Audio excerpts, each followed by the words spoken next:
पिछले एपिसोड में हमने देखा कि प्रोमेथियस जहाज जो पूरे 4 महीने से गायब था वह अचानक समुद्र के बीचों बीच संदिग्ध हालत में मिलता है और उस पूरे जहाज में हजारों लोगों में से सिर्फ एक बच्चा जिंदा बच गया था जो फर्स्ट क्लास सेक्शन में एक कैबिनेट के अंदर बंद था। जिसके बाद मोरा और आइक उस बच्चे को अपने शिप पर ले आते हैं, जिसके कुछ देर बाद कैप्टन आइक अपने आप को एक घने जंगल में पाता है। उसे अपने सामने अपनी बीवी और बेटी दिखाई दे रहे थे जो एक घर में बंद थे। आइक जैसे ही उस घर की तरफ आगे बढ़ता है तो वो पूरा घर आग की लपटों से घिर जाता है और देखते ही देखते वो पूरा घर जल जाता है और आइक का पूरा परिवार उसमें मारा जाता है। तभी आइक की आंख खुलती है, तब उसे पता चलता है कि ये सब तो एक सपना है। तभी उनके जहाज का वाइस कैप्टन सेबेस्टियन एक मैसेज लिखकर कैप्टन के पास आता है जो उनकी कंपनी से आया था। उस पर लिखा था शिंक शिप, यानी कि उन्हें प्रोमेथियस जहाज जहाँ भी मिले उसे वहीं पर डुबो दो। जिसके बाद कैप्टन कंट्रोल रूम में जाता है जहाँ पर शिप का कंपास भी काफी अजीब तरह से घूम रहा था। वहीं पर वो बच्चा जो उन्हें प्रोमेथियस जहाज से मिला था उसे मोरो अपने शिप कार्ब्रोक पर ले आती है और उस बच्चे से ये जानने की कोशिश करती है कि आखिर प्रोमेथियस जहाज पर क्या हुआ, वहाँ के सारे लोग कहाँ गायब हो गए।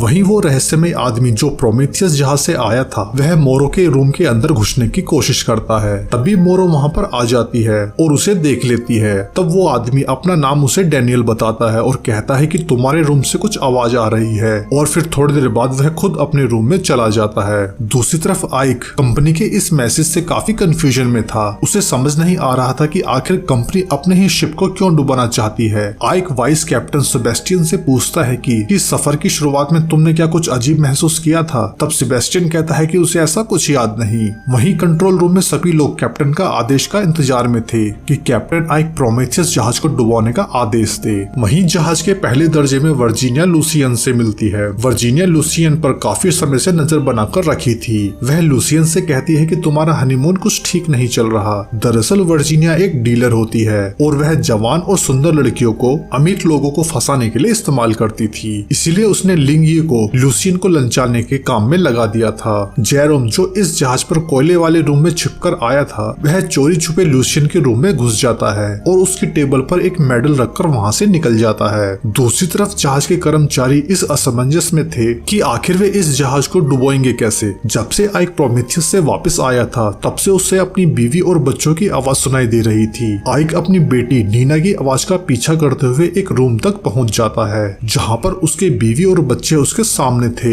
एक पल के लिए तो आइक पूरी तरह से चौंक जाता है। वह उनसे बात करता है और उन्हें छू भी लेता है। उसे यकीन नहीं था कि ये सब सच है। तब अचानक आइक का भ्रम टूटता है और वह होश में आ जाता है और फिर वह होश में आकर सच का सामना करता है। आखिर उन जहाजों में कुछ तो ऐसा था जो लोगों को उनके पास्ट से रूबरू करा रहा था। तब आइक को वहीं पर वो स्कारलेट बीटल दिखाई देता है जो मोरो को प्रोमेथियस जहाज पर दिखाई दिया था। आइक उस बीटल का पीछा करता हुआ उस कमरे में मौजूद एक चिमनी में घुस जाता है जहां से वह सीधा अपने रूम में पहुंच जाता है, जो बहुत अजीब बात थी। अब आइक पूरी तरह से अंदर से हिल चुका था। वह तुरंत मोरो के रूम में जाता है और उस बच्चे से प्रोमेथियस के हादसे के बारे में पूछता है। वहीं दूसरी तरफ जेरोम को जहाज के सिक्योरिटी वाले ढूंढ रहे थे क्योंकि उन्हें जेरोम पे शक था। जेरोम उनके हाथ लग ही जाता है मगर जेरोम गार्ड से बचकर भागने की पूरी कोशिश करता है और एक हाथापाई के बाद आखिर उसे पकड़ ही लिया जाता है। कैप्टन आइक दोबारा उसी चिमनी में जाकर उसी रहस्यमय कमरे तक जाने की कोशिश करता है मगर आइक जैसे ही नीचे पहुंचता है तो वहाँ पर वो देखता है कि वहाँ तो कोई कमरा ही नहीं है।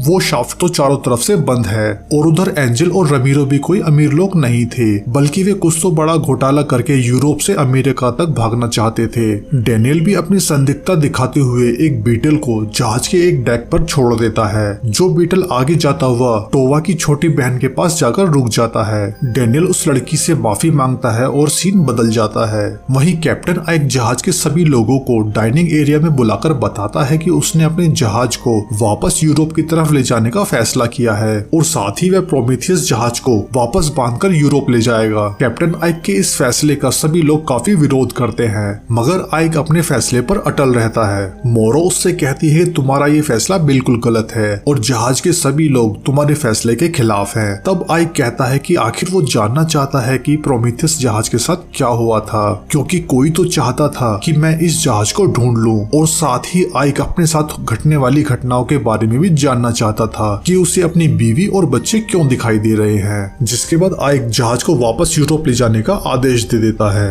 वहीं जहाज का वाइस कैप्टन सेबेस्टियन और कुछ गार्ड्स इस फैसले से खुश नहीं थे। वो कहते हैं कि आइक कंपनी के आदेश के खिलाफ जा रहा है, जिसका अंजाम ठीक नहीं होगा। लेकिन वाइस कैप्टन सेबेस्टियन कहता है कि हम कर भी क्या सकते हैं। तब एक गार्ड उन रस्सियों की तरफ आगे बढ़ता है जो प्रोमीथियस जहाज को खींच रही थी। वो उन रस्सियों को काटकर प्रोमीथियस से पीछा छुड़ाना चाहता था, लेकिन जब वो गार्ड, जिसका नाम फ्रैंक था, जहाज के पिछले हिस्से में देखता है तो उसे वही छोटी बच्ची जो डेनियल से मिली थी मृत हालत में मिलती है, जिसकी जानकारी तुरंत आइक तक पहुंचाई जाती है। और आइक डेक पर आकर उस लड़की को देखता है, जिसके बाद आइक भी काफी कंफ्यूजन में था। और इस एपिसोड के खत्म होते होते सभी लोग अपनी कहानियों में काफी उलझे हुए थे, जिन्हें कोई तो था जो उन सभी लोगों को एक जगह बैठकर देख रहा था। और इसी के साथ यह एपिसोड यहीं खत्म हो जाता है।